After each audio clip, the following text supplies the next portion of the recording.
काम करत राहूया. आता इथं कल्याणराव, आमचे सुनील, अनेक आमच्या सेलचे प्रमुख इथं बसलेले. आपल्याला मराठवाड्यामध्ये काम करायचंय, गोदाकाठी काम करायचंय, विदर्भात काम करायचंय, आपल्याला नवीन कार्यकर्त्याला पुढे आणायचंय. मगाशी अरविंदरावांचं भाषण ऐकताना अरविंदराव नेहमी शेरो शायरी फार चांगल्या पद्धतीने बोलत असतात, ते त्यांच्या लक्षात पण राहतं. मला पण ज्यावेळेस SMS येतात इतके चांगले त्या वेळेला बरोबर उपयोगी पडणारे अशा प्रकारचे शेर ते मला पाठवत असतात.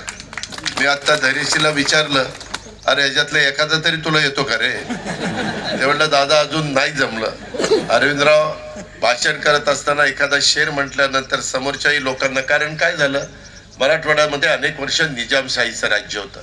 नाही म्हटलं तरी तुमच्या हिंदी पश्चिम महाराष्ट्राच्या लोकांच्या पेक्षा जास्त चांगलं आहे.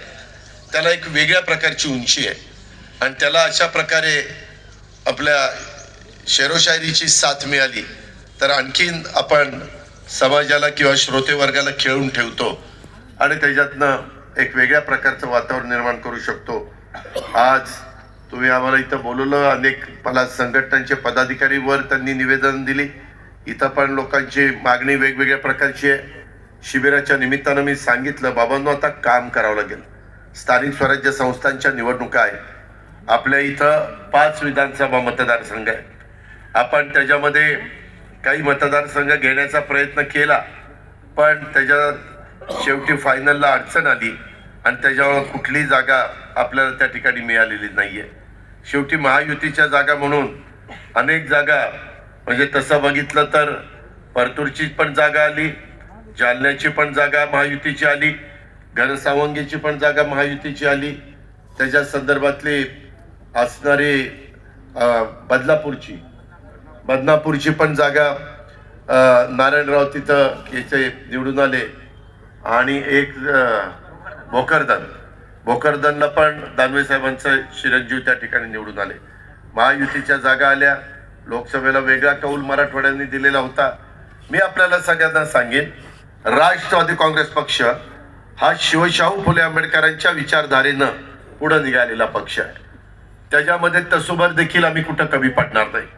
स्वर्गीय यशवंतराव चव्हाण साहेबांची जी शिकवण आहे, संयुक्त महाराष्ट्राचा मंगल कलश आणत असताना त्या विचारधारेने, त्या शिकवणीतनं त्यांची जी वैचारिक बैठक होती त्या पद्धतीनं, आणि त्यांनी एक सुसंस्कृत महाराष्ट्रामध्ये कसं बोललं पाहिजे, कसं वागलं पाहिजे, कसं विरोधकांशी पण त्या ठिकाणी संबंध ठेवले पाहिजे. आरेला कारे लगेच म्हणायचं कारण नाही. त्याला एक तर तुमचा माझा परिसर हा साधू संतांचा परिसर आहे. फार मोठी या ठिकाणी परंपरा माझ्या मराठवाड्याला लाभलेली आहे. काळी आई इथं जेवढी आपण सेवा करू तेवढं उत्पन्न वाढवून देते. खरं तर तुम्हाला आता शक्य नाही, आजचा शेवटचा दिवस आहे. माझ्या इथं 5 दिवसाचं कृषी 2025चं प्रदर्शन भरलेलं होतं लाईव्ह. म्हणजे तो ऊस तिथं लावलाय आम्ही, तो उगून आलाय, तो किती रिकव्हरीचा आहे, कशा पद्धतीनं त्याला पाणी द्यायचंय, आपण किती पाणी देतोय, आपण किती NPK टाकतोय, त्याला पाहिजे किती, ह्याच्यातनं आपण जमिनी खराब करतोय आणि त्याच्यातनं नवीन तंत्रज्ञान आलेलं आहे. बाबांनो, आम्ही नुसतं भाषण करत नाही, आम्ही आमच्या इथं ते सिद्ध करून दाखवतो. तेव्हा दुसरीकडे जाऊन आम्हाला अधिकार वाढणीचं भाषण त्या ठिकाणी करता येतात. वेगवेगळ्या प्रकारची पिकं, एकाच झाडाला कलम करून 2 वेगवेगळ्या प्रकारची फळं पण आणता येतात. अहो, एवढं सायन्स पुढे गेलेलं आहे. आणि आता तूर एक आम्ही नवी काढलेली आहे. ते तुरीला पाणी कमी लागतं, उतारा चांगला पडतो. त्याच्या संदर्भामध्ये 265 आणि 86-032 ह्याच्या मधली व्हरायटी आम्ही त्या ठिकाणी काढलेली आहे. सुरूला कुठला ऊस लावला पाहिजे, अडचणीला कुठला लावला पाहिजे, खोडवा कुठला चांगला येतो, हे शेतकऱ्यांनी नवीन तंत्रज्ञान अवगत केलं पाहिजे. आता उगीच पाठीवर पंप घेऊन औषध मारत बसायचं नाही. त्यानं कधी कधी शेतकऱ्याला त्रास होतो. कधी कधी काही जणांनी नीट काळजी घेतली नाही तर एखाद्याचा जीव पण त्या ठिकाणी जातो. काहींना तंबाखू खायची सवय असते, त्याच हाताने तंबाखू मळतात, खातात आणि त्याच्यातनं अडचणी निर्माण होतात. आणि म्हणून ड्रोन आलेला आहे.